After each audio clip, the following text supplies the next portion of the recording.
जय श्री कृष्णा। राधे राधे। श्री हरिदास। स्वागत है आप सभी का। आज हम पूर्णिमा के पावन अवसर पर श्री सत्यनारायण भगवान की कथा का श्रवण करेंगे।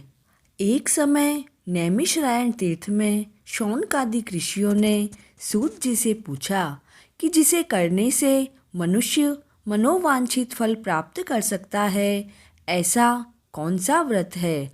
कृपा करके आप हमें बताएं। तब सूत जी ने कहा कि ऐसा ही प्रश्न नारद ऋषि ने विष्णु भगवान से पूछा था। तब विष्णु भगवान ने जिस व्रत के बारे में बताया, वह व्रत मैं तुम्हें बताता हूँ। प्राचीन काल में काशीपुरी में एक अति निर्धन ब्राह्मण रहता था। वह भूख प्यास से व्याकुल भटकता रहता। एक दिन उसकी दशा पर दया करके भगवान विष्णु ने बूढ़े ब्राह्मण के रूप में प्रकट होकर उस ब्राह्मण को सत्यनारायण व्रत का विधान बताया और अंतर्ध्यान हो गए। ब्राह्मण अपने मन में सत्यनारायण व्रत का निश्चय करके घर लौट आया। इसी चिंता में उसे रात्रि को निद्रा भी नहीं आई। सुबह होते ही वह सत्यनारायण भगवान के व्रत का संकल्प करके भिक्षा के लिए निकल गया। उस दिन थोड़ी ही देर में उसे बहुत सी भिक्षा मिल गई। संध्या के समय घर पहुंचकर उसने श्रद्धापूर्वक श्री सत्यनारायण भगवान का विधि विधान से पूजन किया। भगवान श्री सत्यदेव की कृपा से वह कुछ दिनों में ही धनवान हो गया। जब तक वह जीवित रहा तब तक वह हर माह की पूर्णिमा के दिन सत्यनारायण भगवान का व्रत व पूजन करता रहा। अंत समय में मोक्ष का अधिकारी बना। सूत जी कहने लगे कि एक दिन वह ब्राह्मण अपने नाते रिश्तेदारों के साथ श्रद्धा भाव से युक्त होकर श्री सत्यनारायण की कथा सुन रहा था। तब भूख प्यास से व्याकुल हुआ एक लकड़हारा वहाँ पहुँच गया और वह भी वहाँ कथा सुनने के लिए बैठ गया। कथा पूर्ण होने पर प्रसाद ग्रहण किया। फिर उसने ब्राह्मण से कथा के बारे में पूछा तो ब्राह्मण देव ने बताया कि यह सत्यनारायण भगवान का व्रत है जो कि हमें मनोवांछित फल देता है। पहले मैं भी निर्धन व दरिद्र था। इस व्रत को करने से मैं धन्य धान्य से युक्त हुआ हूँ। यह सुनकर लकड़हारा बहुत प्रसन्न हुआ। मन ही मन उसने श्री सत्यनारायण भगवान के व्रत का निश्चय किया और बाजार में लकड़ी बेचने गया। उस दिन उसे लकड़ियों का 2 गुना दाम मिला। उन पैसों से वह पूजन सामग्री खरीद कर लाया और घर पहुंचकर पड़ोसियों को बुलाकर सत्यनारायण भगवान का व्रत व पूजन किया। भगवान सत्यनारायण की कृपा से थोड़े ही दिनों में वह संपन्न हो गया। सूत जी कहने लगे, प्राचीन समय में उल्कामुख नाम का एक राजा था। वह व उसकी रानी दोनों धार्मिक प्रवृत्ति के थे। एक बार राजा रानी भद्रशिला नदी के किनारे सत्यनारायण भगवान की कथा का श्रवण कर रहे थे कि एक साहूकार भी वहाँ आया। उसने रत्नों से भरी हुई अपनी नाव को किनारे पर लगा दिया और स्वयं भी पूजा की जगह बैठ गया। वहाँ के सभी दृश्य देखकर राजा को पूछा तो राजा ने कहा कि हम विष्णु भगवान का पूजन कर रहे हैं। यह व्रत सभी मनोकामनाएं पूर्ण करता है। राजा के वचन सुनकर वह प्रसाद लेकर साहूकार अपने घर चला गया। घर पहुंचकर उसने अपनी पत्नी से व्रत के बारे में बताया और संकल्प किया कि मैं भी संतान प्राप्ति होने पर यह व्रत अवश्य करूँगा। उसकी पत्नी का नाम लीलावती था।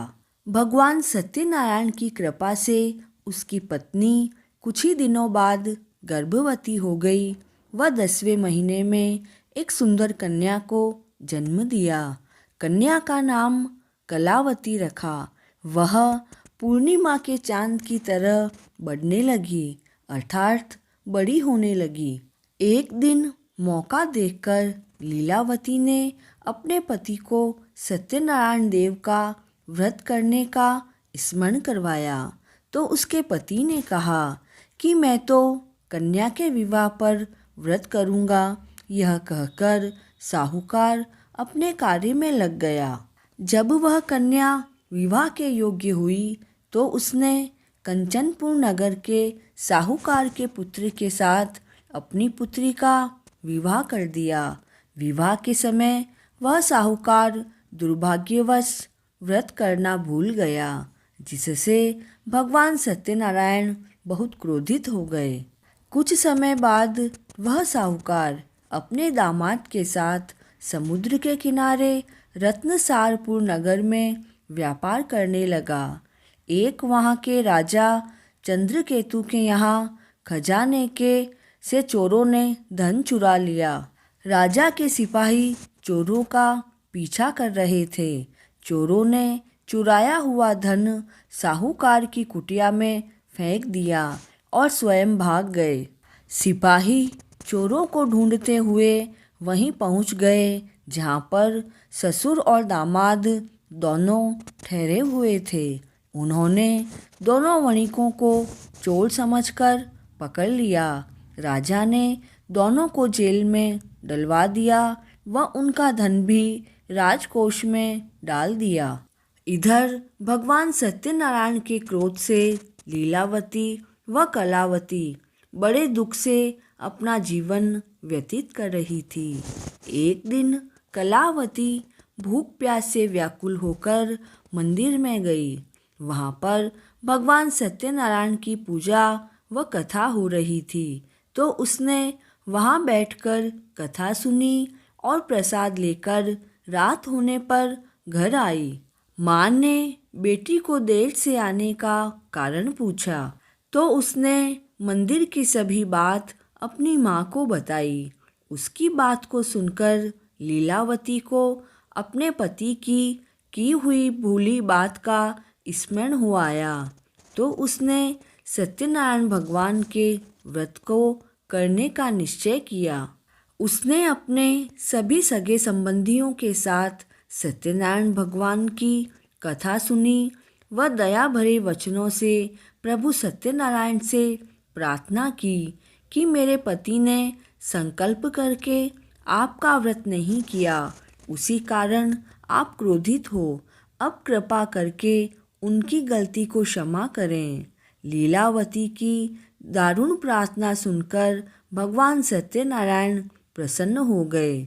उसी रात्रि सत्यदेव ने राजा चंद्रकेतु को स्वप्न में दर्शन देकर कहा कि प्रातःकाल होने पर दोनों साहूकारों को छोड़ दो व उनका धन उन्हें वापस लौटा दो, वरना पुत्र पौत्र सहित तुम्हारा राज्य नष्ट हो जाएगा। यह कहकर भगवान सत्यनारायण अंतर्ध्यान हो गए।